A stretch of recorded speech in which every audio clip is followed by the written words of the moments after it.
പ്രിയപ്പെട്ടവരെ, യാത്രയിൽ വെച്ചിട്ട് കാണാൻ കഴിഞ്ഞ ഒരു സംഭവത്തെക്കുറിച്ചാണ് ഇന്ന് ഞാൻ പറയുന്നത്.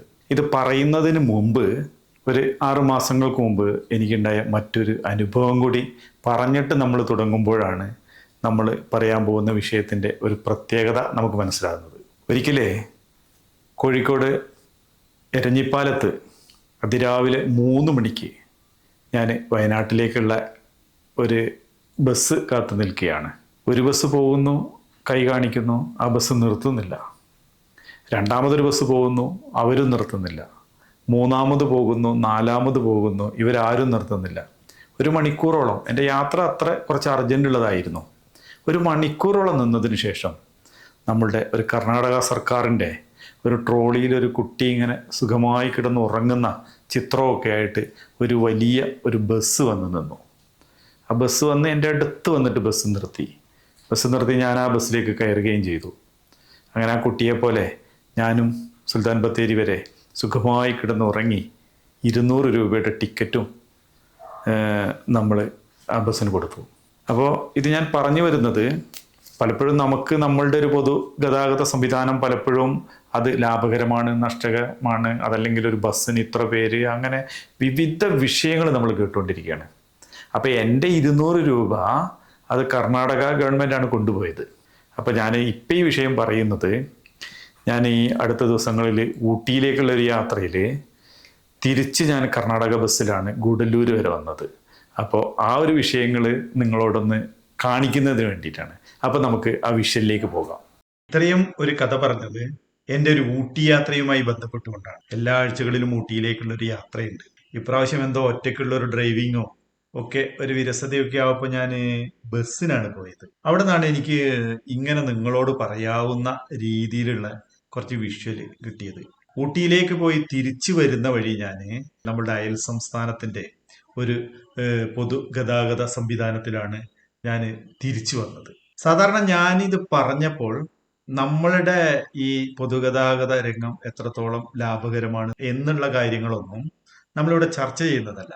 പക്ഷെ ഒരു തൊഴിലാളിയുടെ ആ ഒരു ആത്മാർത്ഥത, അതാണ് ഞാനിവിടെ കാണിക്കുന്നത്. പ്രധാനപ്പെട്ടുകൊണ്ട് ഇപ്പോൾ നിങ്ങൾ കാണുന്ന ഈ വാഹനം ഓടിക്കുന്ന ഈ ഡ്രൈവർ, അദ്ദേഹത്തിന്റെ ടിക്കറ്റ് കൊടുക്കുന്ന മെഷീനാണ് ഇപ്പൊ താഴോട്ട് വെച്ചത്.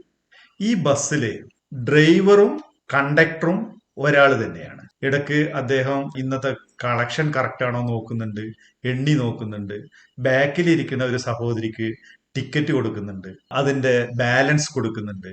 അദ്ദേഹം തന്നെയാണ് വാഹനം ഓടിക്കുന്നത്. ഊട്ടിയിൽ ബസ് സ്റ്റാൻഡിൽ നിന്ന് ആ ബസ് എടുത്തിട്ട് പലരും വരുന്നുണ്ട്, ഇതുപോലെ ടിക്കറ്റ് കൊടുക്കുന്നുണ്ട്. അപ്പൊ ഈ ഒരു കാഴ്ച എനിക്ക് ഭയങ്കര ഒരു കൗതുകമുണർത്തുന്ന ഒന്നായിരുന്നു. അതുകൊണ്ടാണ് ഞാൻ ഇത്തരത്തിൽ ഈ ഒരു കാഴ്ച നിങ്ങൾക്ക് മുമ്പിൽ കാണിക്കുന്നത്.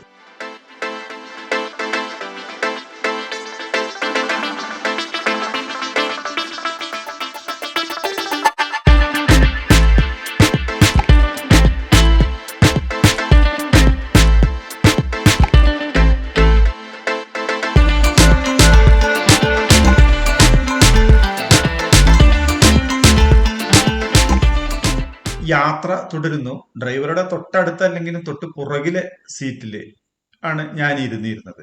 അതുകൊണ്ട് തന്നെ എനിക്ക് ചിത്രീകരിക്കുമ്പോൾ വേണ്ടത്ര ഡ്രൈവറുടെ മുഖമൊന്നും കാണാൻ കഴിഞ്ഞിരുന്നില്ല. അദ്ദേഹത്തോട് എനിക്ക് ചോദിക്കണമെന്നുണ്ടായിരുന്നു, ഈ ബസ്സിൽ എന്തുകൊണ്ട് കണ്ടക്ടർ ഇല്ല, നിങ്ങൾ മാത്രമാണോ ഇത് ചെയ്യുന്നത്? അപ്പൊ ബസ്സിലാണെങ്കിലോ ആളുകൾ നിൽക്കുന്നൊന്നും ഇല്ലെങ്കിലും ബസ് ഫുൾ സീറ്റ് ആളുകൾ ഉണ്ടായിരുന്നു. എന്തായാലും ബസ് അങ്ങനെ മുന്നോട്ട് പോകുന്നുണ്ട്. ഊട്ടിയുടെ ആ തിരക്ക് പിടിച്ച ബസ് സ്റ്റാൻഡ് കഴിഞ്ഞുകൊണ്ട് നമ്മളുടെ ഏകദേശം ഫിംഗർ പോയിന്റ് വരെ ഊട്ടി ഒരുവിധം തിരക്കുള്ള ഒരു സ്ഥലമാണ്. പക്ഷെ അവിടങ്ങളിലൊക്കെ അദ്ദേഹം ഇങ്ങനെ ഒറ്റയ്ക്ക് ബസ് ഓടിക്കുന്നുണ്ട്, ബസ് ഓടിച്ച് മുന്നോട്ട് പോകുന്നുണ്ട്. ആദ്യം ഇദ്ദേഹം ടിക്കറ്റുമായിട്ട് നമ്മളെ മുമ്പിൽ വരുമ്പോൾ ബസ് നിർത്തിയിട്ടതായിരുന്നു. അപ്പൊ ഞാൻ ധരിച്ചു ഇതൊരു കണ്ടക്ടറാണെന്ന്. പിന്നീട് ഫിംഗർ പോയിന്റിൽ ബസ് നിന്ന് കഴിഞ്ഞപ്പോൾ അവിടുന്ന് ഒരു 4 പേര് കയറി. അപ്പൊ വാഹനം നിർത്താതെ തന്നെ അദ്ദേഹം അവർക്കുള്ളത് ആ ടിക്കറ്റ് കൊടുക്കുന്നുണ്ട്. അപ്പൊ ഇത്തരത്തില് ഇങ്ങനെ ജോലി ചെയ്യുന്ന ആളുകൾ, നമ്മളുടെ ഡ്രൈവറും കണ്ടക്ടറും വികസിത രാജ്യങ്ങളിലൊക്കെ ഇതുപോലെ തന്നെ ഡ്രൈവർ ഇല്ലാത്ത വാഹനങ്ങൾ എന്നൊക്കെ കേട്ടിട്ടുണ്ട്. പക്ഷെ എനിക്ക് എന്തായാലും കണ്ടക്ടർ ഇല്ലാത്ത നമ്മളുടെ ഈ ഒരു പൊതുഗതാഗത സംവിധാനം കണ്ടപ്പോ അത് ഒരു അത്ഭുതമായി തോന്നി. എന്തായാലും എനിക്ക് മുൻപ് നിൽക്കുന്ന 2 പേര് നമ്മളെ ഡ്രൈവറെ ഒരല്പം അദ്ദേഹത്തെ എനിക്ക് എൻ്റെ കാഴ്ച മറയ്ക്കുന്നുണ്ടെങ്കിലും എനിക്ക് കാണാമായിരുന്നു അദ്ദേഹം ആളുകൾ ക്യാഷ് കൊടുക്കുന്നതും ടിക്കറ്റ് മെഷീനിൽ നിന്ന് ടിക്കറ്റ് എടുക്കുന്നതും എനിക്ക് കാണാം. ഒപ്പം വാഹനം ഓടിക്കുന്നുണ്ട്. ചില സമയങ്ങളിൽ സൗകര്യത്തിൽ അദ്ദേഹം നിർത്തുന്നുണ്ട്. എന്തായാലും ഈ ബസ് ഗൂഡല്ലൂരിൽ എത്തുകയാണെങ്കിൽ എനിക്ക് ഇദ്ദേഹത്തെ ഒന്ന് പരിചയപ്പെടണമെന്ന് അതിയായ ആഗ്രഹമുണ്ടായി.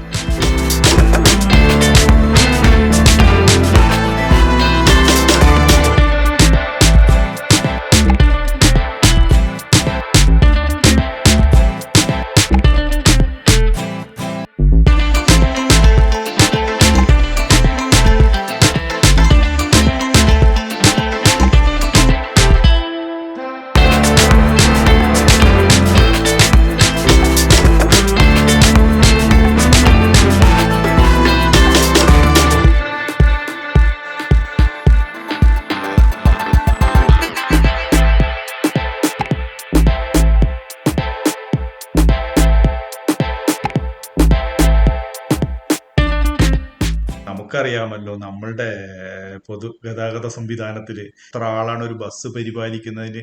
അത്തരം കണക്കുകളും ഓരോ വിശേഷാൽ ദിവസങ്ങളിൽ ശമ്പളം കിട്ടാത്ത കണക്കുകളും ശമ്പളം കൊടുക്കുന്നില്ലെന്നുള്ള കണക്കുകളും ഒക്കെ നമ്മൾ നിരന്തരമായിട്ട് കേട്ടുകൊണ്ടിരിക്കുകയാണ്. അതുമായി ബന്ധപ്പെട്ട സമരങ്ങളും മറ്റുമൊക്കെ കേട്ടുകൊണ്ടിരിക്കുകയാണ്.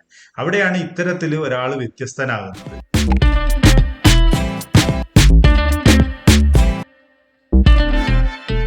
നടുവട്ടം എന്ന് പറയുന്ന ഒരു പ്രദേശമുണ്ട് ഗൂഡല്ലൂരിന്റെയും ഊട്ടിയുടെ ഇടയിലായിട്ട്. അവിടെ ബസ് ഒരു 10 മിനിറ്റ് നിർത്തി. ആ നിർത്തിയ സമയത്ത് ഞാൻ ആ ബസ്, ആ നടുവട്ടം ഒക്കെ ഒന്ന് ചിത്രീകരിച്ചു.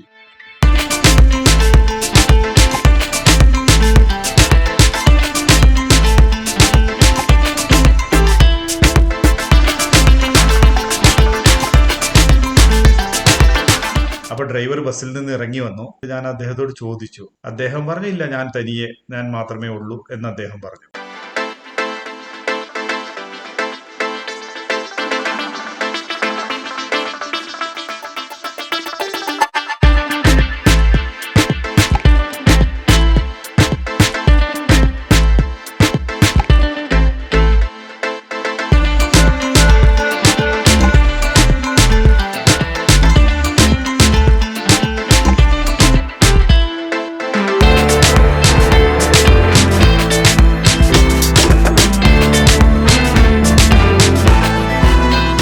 ഊട്ടിയിലേക്കും ഊട്ടിയിൽ നിന്ന് മൈസൂരിലേക്കും 5 മണിക്കൂർ തുടരുന്ന ഒരു യാത്രയാണ്.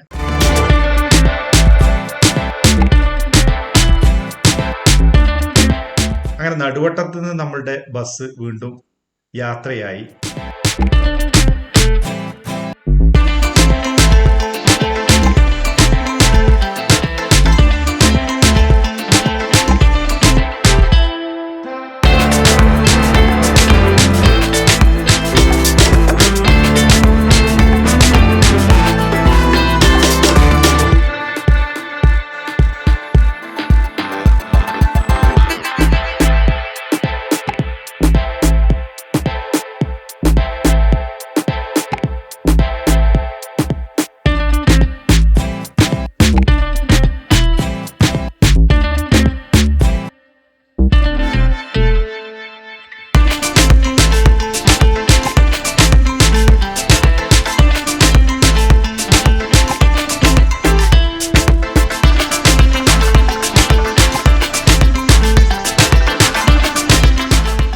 ഗൂഡല്ലൂര് ആ വളവുകളും തിരിവുകളും ഒക്കെ കഴിഞ്ഞ് ഗൂഡല്ലൂരിലേക്ക് വണ്ടി പ്രവേശിച്ചു. ഗൂഡല്ലൂരിൽ നല്ല തിരക്കായിരുന്നു.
ഇറങ്ങേണ്ട സ്ഥലമായി.